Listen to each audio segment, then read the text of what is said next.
Ladies and gentlemen, family and friends, scholars and dignitaries, welcome to another episode. Welcome to my world. Hello, friends. So, the Grand Canyon is the world's largest canyon. It's based largely in the state of Arizona in the United States and is over 277 miles long, up to 18 miles wide, and up to 1 mile deep. It's a natural phenomenon and is listed as one of the 7 natural wonders of the world.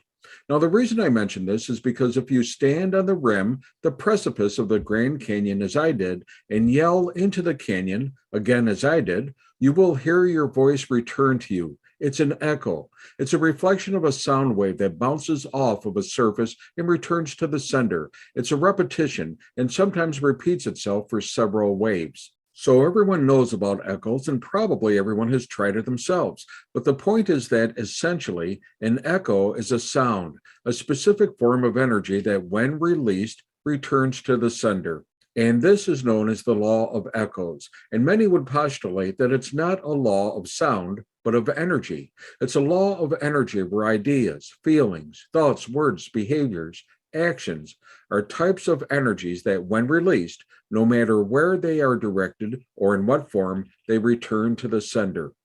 So, what is the law of echoes? What is the principle upon which this law is predicated? And how does this law apply? Well, the law of echoes can best be described in a story of a boy who lived in the Swiss Alps. He used to like to go to the top of the mountain and shout out, "Hello," and he would hear the echo return, "Hello." Then one day he cupped his hands and shouted as loud as he could, "I love you." And sure enough, the voice that returned said, "I love you, I love you, I love you," right back. He was energized and happy, and it made him feel good and positive for the rest of the week. But one day he got into a heated argument with another boy at school, and he went to his spot on the mountain, and he was still so angry that he shouted out as loud as he could, "I hate you." And sure enough, the echo resonated right back at him. "I hate you. I hate you. I hate you."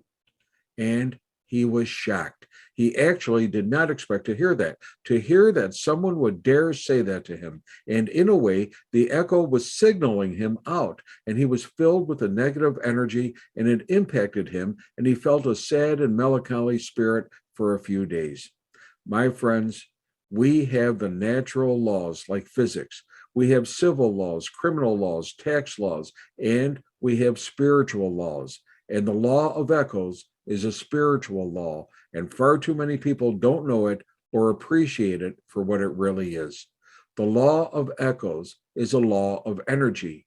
Whatever you send out, whatever you give out, invariably it comes back to you. It may not come right back to you. It may not come back in exactly the same form you send it. Energy can change form, but life has a funny way of boomeranging, and sometimes when you least expect it, it'll show up, and even in a ways you would never expect. Whatever you send out mirrors back. The law of echoes measures our actions and sometimes gives back to us a greater measure than we gave. It returns abundantly, positively or negatively.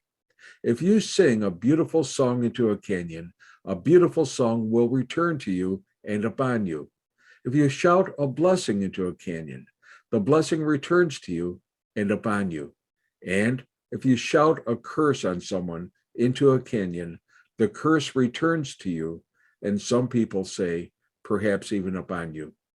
Now, you can apply the law of echoes to any situation. You can apply it in your marriage. You can apply it to your friends. You can apply it at work, at home, at the factory, or on the farm, or at the office.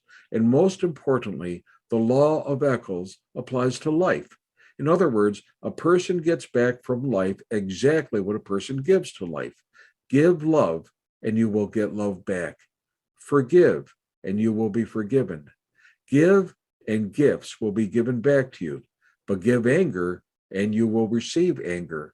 Give hate, and you will receive hate. Give gossip, resentment, or abuse, and you will get these back. Now, many people are lonely and depressed today, and often it's because of the law of echoes. They have either forgotten or neglected to reach out to others, and as a result, no one has reached out to them.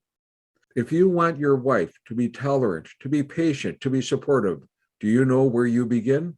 You begin with yourself. If you want people at work to be cheerful, to be unselfish, to be free from gossip and negativity, then again, you need to start with yourself. You need to send those energies out. Now, I know that everyone has problems, and I certainly know that people are unfair. And I certainly know that not everyone deserves the best in thoughts, words, and actions. But what this is saying is that in relationships, in all relationships, you treat people the way you want to be treated.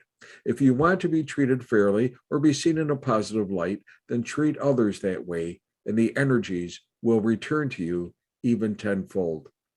And if you're a parent, remember that children echo their parents. They are mirrors of you.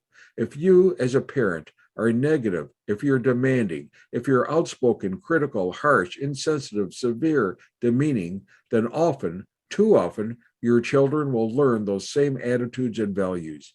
Children who are brought up in a climate of hate and vindictiveness reflect exactly that, and often they can grow up with that warped and distorted view projected onto other people. So, if you want your children to grow up to be healthy and successful, you need to think carefully and give them the positive energy of life so they mimic that and it returns to them. So, the lesson here is that we need to think about what we are giving out. We need to think about other people. We need to think about our dispositions. And the Bible gives us the best examples. Jesus says, "Forgive, and you will be forgiven. Do not judge others, and you will not be judged. Do not condemn, and you will not be condemned." He says, if you give, you will get, and your gift will return to you in full and overflowing measure. He says, do unto others as you would want them to do unto you, and whatever measure you use, large or small, will be used to give back to you. So the Bible does say that what we sow, so shall we reap. And that simply is the law of echoes. And remember, to those who are loved, a word of affection is like a morsel, but to those who are love starved, a word of love can be a feast. Show people love.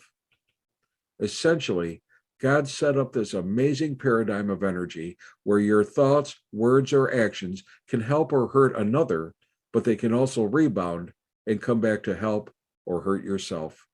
Energy resonates, positive or negative, and if you think, speak, or act with negative energies, words, or actions, it will rebound upon you. And that is the law of echoes. Hey, be safe, be well, and may God bless.